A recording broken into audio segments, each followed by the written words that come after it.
Platt, pappalapapp. Lieve Lüd, ik ben hier op Plattenfreitag, wohl im Max-Meling-Park. Und ich will jo wiesen, was wir hier an Kunst im Raum habt. Da wo alle Leute Kunst sehen können. Und da will ich heute mal mit anfangen und ich bin überrascht und gespannt, was hier dazu singen dort, ob das eine gute Idee ist für einen Plattenfreitag. Jo, wird wirklich mal anfangen. Mit der Kunst in Rom für alle Leute fangt wir nun mal an. Und wie steht hier vor der Fußcamper von Eberhard Enke. Und Eberhard Enke wäre ein deutscher Bildhauer und er ist in Berlin auf die Welt gekommen und gestorben 1936 in Bad Nauheim. Jo, hier geboren ist er 1881.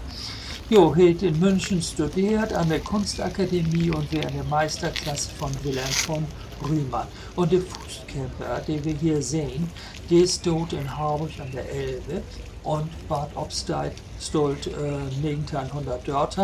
Am 2. August gibt es noch in Berlin Wilmersdorf. Und der erste, der dort stund, der ist die Bronzegruppe, die ist verloren gegangen.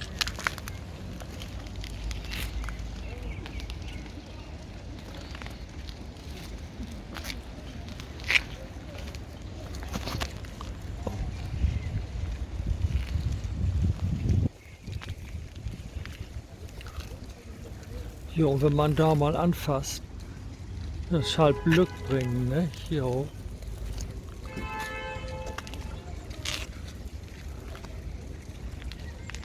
Der hat auch noch sowas. Mal an.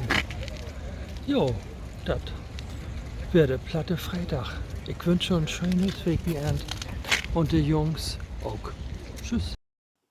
Lieve Lüd, sag doch einfach mal Bescheid, ob das eine gute Idee ist, wenn ich ab und an mal Kunst in Ruhm für alle Lüd vorstellen, durch Kunst im öffentlichen Raum.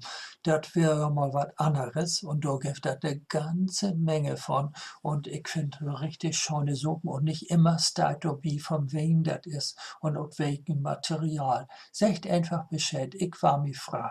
Tschüss.